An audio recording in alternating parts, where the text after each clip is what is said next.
Hello friends, कैसे हो आप लोग। मैं चिन्मय कुमार राउत, आप सभी को हमारे चैनल में स्वागत है। चलिए दोस्तों, आज जो हम डिस्कस करेंगे steps for incorporation of a company, जिसमें हम वो बताएगा कि कौन से स्टेप्स इंक्लूड होकर कंपनी फॉर्मेशन होता है और कंपनी फॉर्मेशन होने के लिए कौन से स्टेप जरूरत है। तो हम पिछले वीडियो में क्या डिस्कस किए थे, जो पिछले वीडियो में हम डिस्कस किए थे कि जो कंपनी कैसे फॉर्मेशन होगा, फॉर्मेशन होने के लिए कितने मेंबर्स इसमें इंक्लूड होंगे, जैसे कि प्राइवेट कंपनी, पब्लिक कंपनी और जो 1% कंपनी में। देन हम डिस्कस किए थे कि जो सेक्शन 3A के बारे में, जैसे सेक्शन 3A बता रहा होता है कि इसी को फुलफिल नहीं होने से, मतलब किसी को जो कंपनी का मेंबर होते हैं, मतलब कि प्राइवेट कंपनी में 2 मेंबर्स, देन पब्लिक कंपनी में 7 मेंबर्स और 1% कंपनी में 1 मेंबर्स, जब कंपनी उसी को फुलफिल नहीं करता है, मतलब उसी से कम मेंबर्स इसमें इंक्लूड होते हैं, उसी के लेके कंपनी काम करता है, कैरी ऑन करता है, तो क्या इफेक्ट रहेगा, उसका पनिशमेंट क्या रहेगा, तो उसी के बारे में हम डिस्कस किए थे। तो अभी जो हम डिस्कस करेंगे steps of incorporation of a company. चलिए दोस्तों, हम डिस्कस करते हैं स्टेप्स क्या क्या रहेगा। जो फर्स्ट स्टेप्स में बता रहा है कि ऑब्टेनिंग डीन, जो कंपनी फॉर्मेशन होने के लिए डीन ज़रूरत है, क्योंकि कंपनी को फॉर्मेशन होने से फर्स्ट एक तरह का परमिशन आएगा कि एक कंपनी में डायरेक्टर अपॉइंटमेंट होना बहुत ज़रूरी है।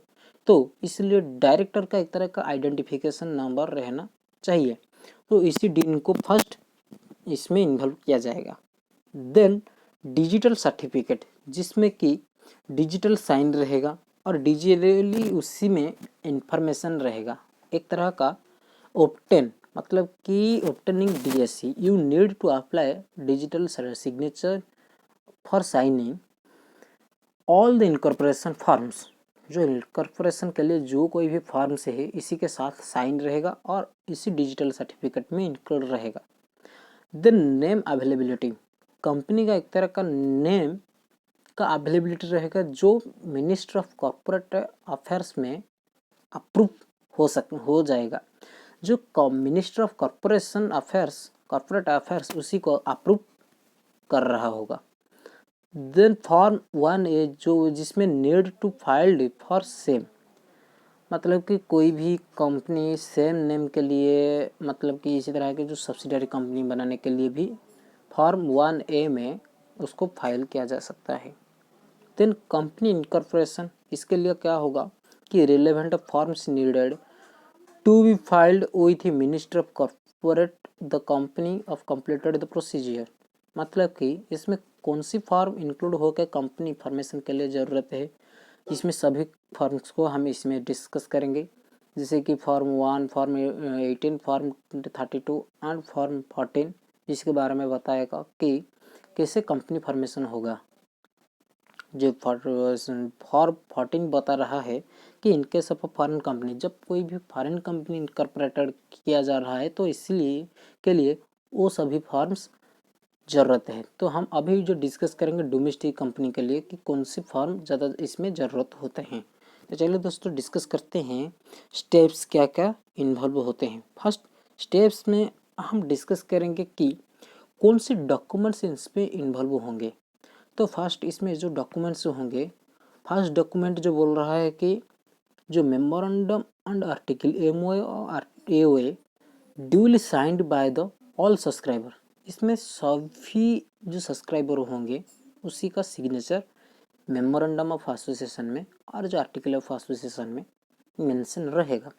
देन क्या होगा कि ए डिक्लेरेशन, मतलब कि एक तरह का एफिडेविट, जो प्रोफेशनल पर्सन्स होते हैं जो कंपनी फॉर्मेशन में इंक्लूड होते हैं, कनेक्ट रहते हैं, जैसे कि chartered accountant, cost accountant, company secretary और एडवोकेट, जैसे कि इसी टाइप के पर्सन, वो एक तरह का डिक्लेरेशन देगी कि वो कंपनी जो फॉर्मेशन हुआ है उस कंपनी लीगली तरह हुआ है और इसमें लॉफुली तरीक़ा से कंपनी को फॉर्मेशन किया गया है, तो एक तरह का डिक्लेरेशन दिया जाएगा। देन और एक भी एफिडेविट दिया जाएगा, जैसे कि सब्सक्राइबर, मतलब कि कंपनी में जो डायरेक्टर्स होते हैं, सब्सक्राइबर्स होते हैं, वो भी एक तरह का एफिडेविट, मतलब कि डिक्लेरेशन देंगे कि हम कोई भी इलीगली की तरह कंपनी में इंक्लूड नहीं है, कि कोई भी फ्रॉड हम नहीं किए हैं, जैसे कि कोई भी इलीगली काम से हम इन्वॉल्व नहीं हुए हैं, तो एक तरह का एक एफिडेविट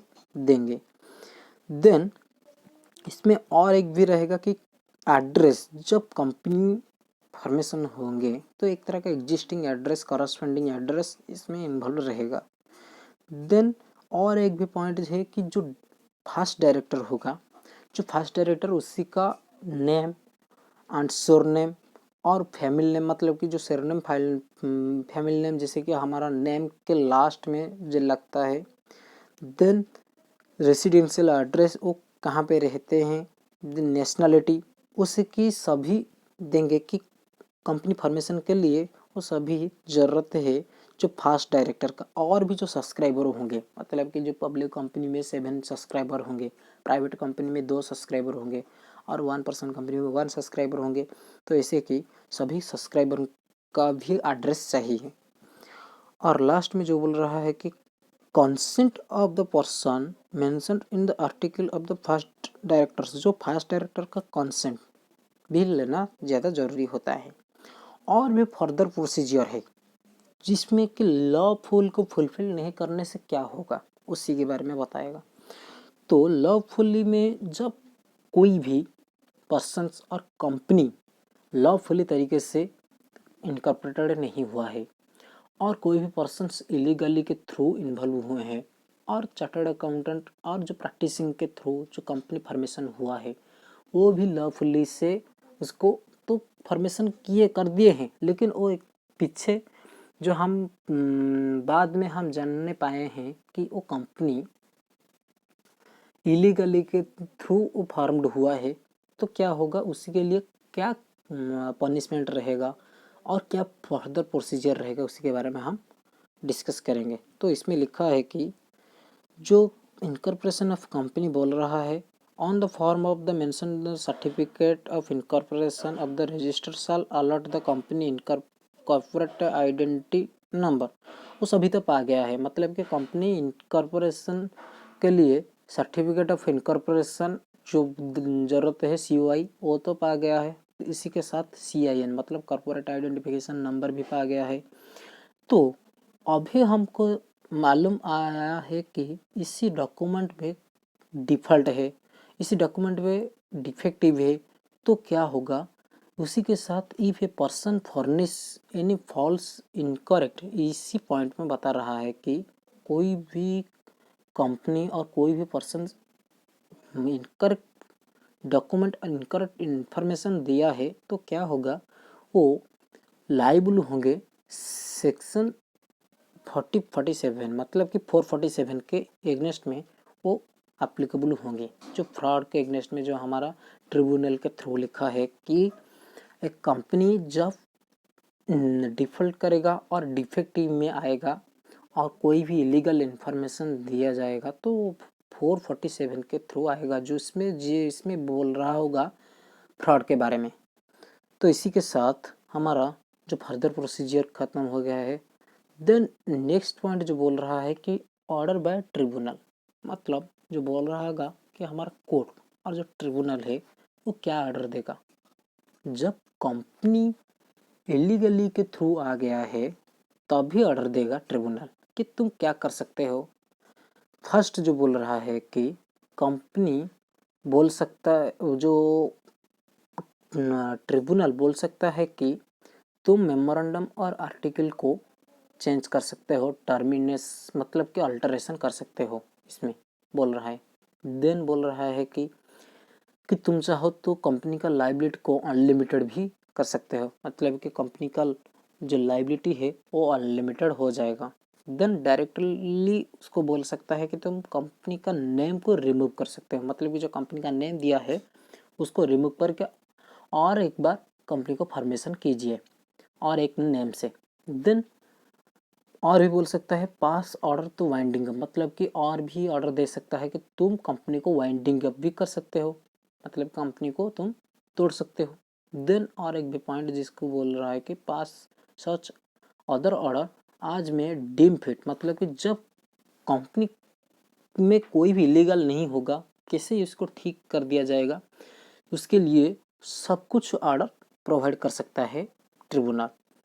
तो उसी के थ्रू हमारा जो ट्रिब्यूनल क्या ऑर्डर दे सकता है उस ख़त्म हो गया है। अभी जो हम डिस्कस करेंगे वो अमेंडमेंट के थ्रू आया है कि स्पाइस, उसी के बारे में हम डिस्कस करेंगे। स्पाइस में क्या होगा कि जो कंपनी फॉर्मेशन हो रहे हैं, पहले से तो वो ऑफलाइन हुआ था, अभी वो ऑनलाइन हो जा रहा है। ऑनलाइन कैसे हो जा रहा है, जिसको सिंप्लीफाइडली हम कर सकते हैं। उसका नेम है, जो स्पाइस का नेम है कि simplified pro forma for incorporating company electronically. जो ई उस मॉल में लिखा है कि इलेक्ट्रॉनिकली, तो इलेक्ट्रॉनिकली बेस में कैसे कंपनी इन्फॉर्मेशन कर सकते हैं। जैसे कि जो फॉलोइंग स्टेप्स है कि जो कंपनी इनकॉर्पोरेशन करने के लिए फर्स्ट तो अलॉटमेंट में ज़रूरत होता है DIN, director identification number. Then directors ज़रूरत होते हैं। देन रिजर्वेशन ऑफ नेम, एक तरह का नेम का रिजर्वेशन करना होता है, जिसको जिस नेम को पास करना होता है कि कंपनी का नेम वो नेम लीगली थ्रू में पास करना होता है, अप्रूव करना होता है। Then incorporation of a company and appointment of directors, incorporation करना होता है कंपनी, देन अपॉइंट किया जाता है डायरेक्टर्स। इसी के थ्रू कंपनी को इनकॉर्पोरेटेड करने के लिए इसमें इंक्लूड भी किया जाता है जो फॉर्म होता है, जिसको मैं बताया था कि आईएनसी फॉर्म जो होता है, इनकॉर्पोरेशन फॉर्म 32। जो 32 का मतलब कि कंपनी इनकॉर्पोरेटेड होने के लिए जो फॉर्म ज़रूरत होता है, उसी फॉर्म को बोलते हैं 32। और भी फॉर्म ज़रूरत होते हैं, जैसे कि INC 33 जो बोल रहा है कि मेमोरेंडम ऑफ एसोसिएशन, इसी को भी अप्लाई करने के लिए भी INC फॉर्म 32 ज़रूरत होते हैं। देन आर्टिकल ऑफ एसोसिएशन के लिए INC 34 भी ज़रूरत होते हैं। इसी के साथ उसी फॉर्म को अटैच करके हम फॉर्मेशन के लिए ROC के पास जाते हैं और ROC उसी से कन्विंस होकर कंपनी फॉर्मेशन की करता है। तो और एक भी पॉइंट है जिसमें कि कंपनी फॉर्मेशन के लिए वो सभी पॉइंट्स है कि कैसे कंपनी फॉर्मेशन होगा, जैसे कि where the registrar on examining a form electronically form INC 32 incorporation के लिए ज़रूरत होता है। इसमें इनकॉर्पोरेशन होने के लिए वो 15 डेज का टाइम देता है कि कंपनी में कोई भी रिमूव करना होता है, कि कोई भी डिफेक्ट होने से उसी को रिमूव करने के लिए वो 15 डेज का टाइम देता है। तभी जब उसको ठीक करके देते हैं, देन कोई भी डिफेक्ट होता है और एक भी 15 डेज के, मतलब कि 15 डेज का एक तरह का टाइम देते हैं कि उसको ठीक करने के लिए। तो वो दोनों, मतलब कि वो 30 डेज देने के बाद भी कोई भी डिफेक्ट होता है, तभी कंपनी फॉर्मेशन को रोक देते हैं और कंपनी को फॉर्मेशन नहीं करने देते। तो कंपनी फॉर्मेशन होने के लिए एक तरह का 30 डेज का टाइम पीरियड देते हैं कि कंपनी में कोई भी चेंजेस आनेंगे तो उसमें चेंज कर सकते हैं। कंपनी में कोई भी डिफेक्ट टाइटल है तो उसको भी चेंज कर सकते हैं उसी 30 डेज के अंदर। देन उसी के बाद कोई भी डिफेक्टिव आएगा तो क्या होगा, कंपनी को वाइंडिंग अप कर दिया जाएगा और कंपनी को बंद कर दिया जाएगा। तो और एक भी जो फॉर्म होता है जिसमें यहाँ पे अटैच होके जाता है, जिसे कि बोल रहा है कि फॉर्म INC 11, मतलब सर्टिफिकेट ऑफ इनकॉर्पोरेशन, मतलब कि COI पाने के लिए हम भी जो रजिस्टर के साथ, उसी के साथ भी हम INC 11 भी फॉर्म इशू करते हैं। जैसे कि INC पाने से हम कंपनी को फॉर्मेशन कर सकते हैं। तो इसी के साथ हम भी, हमारा वीडियो ख़त्म हो गया है। और एक भी मैं तुमको बताना चाहूँगा कि एक चार्ट जिसमें तुमको अच्छे से समझ आ जाएगा कि कंपनी फॉर्मेशन के लिए उसका स्टेप्स क्या होता है। तो चलिए दोस्तों, उसी का जो चार्ट है उसी के बारे में हम डिस्कस करेंगे। जो कंपनी इनकॉर्पोरेटेड हुआ है उसी को दोनों तरीके से डिवाइड किया गया है। जैसे कि every company shall filed with the ROC following documents, जो डॉक्यूमेंट्स हम डिस्कस किए थे, जैसे कि AMOA, AOA, जैसे कि डिक्लेरेशन दिया जाता है, INC80 के साथ डिक्लेरेशन दिया जाता है। जो एडवोकेट होते हैं, CS, CA होते हैं, वो सभी क्या देते हैं, डिक्लेरेशन देते हैं कि वो कंपनी अच्छा है। देन एफिडेविट, जो INC9 बोल रहा है कि जो मेंबर्स और जो डायरेक्टर्स होते हैं वो एक तरह का एफिडेविट देते हैं कि हम कोई भी फ्रॉड में लिप्त नहीं हैं। देन एड्रेस, एक तरह का करस्पॉन्डिंग एड्रेस देते हैं। देन पर्टिकुलर से सब्सक्राइबर्स का नेम, सरनेम, उसका एड्रेस, उसका नेशनलिटी, वो सभी भी इसमें इंक्लूड होता है। और एक तरह का फॉर्म होता है DIR 12 है, जो डिटेल्स देता है इंटरेस्ट ऑफ पर्सन, मतलब कि कोई भी पर्सन चाहता है कि मेरा इंटरेस्ट इतने तक रहेगा, मेरा लायबिलिटी इतने तक रहेगा, तो वो भी एक तरह का फॉर्म इंक्लूड होके दे जा सकता है। तो जब कंपनी के लिए वो सभी डॉक्यूमेंट्स ज़रूरत होते हैं, तब क्या होता है कि ROC उसको सेटिस्फाई हो जाता है। ROC चाहता है कि यस, कंपनी के लिए तैयार है। देन क्या होता है, एक तरह का फॉर्म अप्लाई होता है जिसको बोलते हैं INC11। जो हम बता रहा था कि INC11 के साथ ROC क्या करता है, अलर्टेड करता है सीन नंबर, मतलब कि कॉर्पोरेट आइडेंटिफिकेशन नंबर, उसको अलर्ट करता है। देन उसको लेके हम क्या कर सकते हैं, कंपनी फॉर्मेशन कर सकते हैं। और एक भी पार्ट जो बोल रहा है कि जब कंपनी फॉर्मेशन हो गया है और होने के लिए है, तो इसमें क्या हुआ कि कोई फर्निश आ गया है, मतलब कोई भी डिफेक्ट आ गया है, कोई भी इसमें इलीगल के थ्रू कंपनी फॉर्मेशन हुआ है, तो इसमें क्या हो सकता है, इसमें दोनों पर्सन इन्वॉल्व हो सकते हैं। जो प्रोमोटर है, मतलब कि जो चार्टर्ड अकाउंटेंट्स और जो भी डायरेक्टर्स होते हैं, वो सभी इसमें इंक्लूड हो सकते हैं। देन फर्स्ट डायरेक्टर, जो कंपनी का भी फर्स्ट डायरेक्टर होते हैं, वो सभी भी इसमें इंक्लूड होते हैं। वो सभी कहाँ पे लाइबल होंगे, वो सभी 447 के अंदर वो लाइबल होंगे। देन उसका इफेक्ट क्या रहेगा, जो ट्रिब्यूनल क्या को ऑर्डर दे सकते हैं, जो ऑर्डर के बारे में हम डिस्कस किए थे कि वो इंटरेस्ट, पब्लिक इंटरेस्ट के साथ काम कर सकते हैं, पास ऑर्डर कर सकता है कि इन पब्लिक इंटरेस्ट, जो पब्लिक इंटरेस्ट के उसको तुम फेरस कर लो। Then director the liability of the member, जो मेंबर्स होते हैं वो सभी इसमें इन्वॉल्व रहेंगे और उसी लाइबिलिटी को फुलफिल करेंगे। जो कंपनी का लाइबिलिटी है, उसका कंपनी का लाइबिलिटी को वो अनलिमिटेड कर दिया जाएगा, मतलब कि जो मेंबर्स होंगे वो सभी लाइबिलिटी देंगे। देन इसमें कंपनी का नेम को भी रिमूव करने के लिए भी बोला जा सकता है। देन वाइंडिंग अप करने के लिए भी बोला दिया जा सकता है। देन डीम्स टू फिट, मतलब जो कोई भी राइट्स है, जो कोई भी ऑर्डर है कि कंपनी को ठीक कर दिया जा सकता है, उसी के साथ वो ऑर्डर दिया जा सकता है। देन जब कंपनी उसी के थ्रू आ जाएगा, तभी क्या हो सकता है, कंपनी अच्छे से फॉर्मेशन हो सकता है।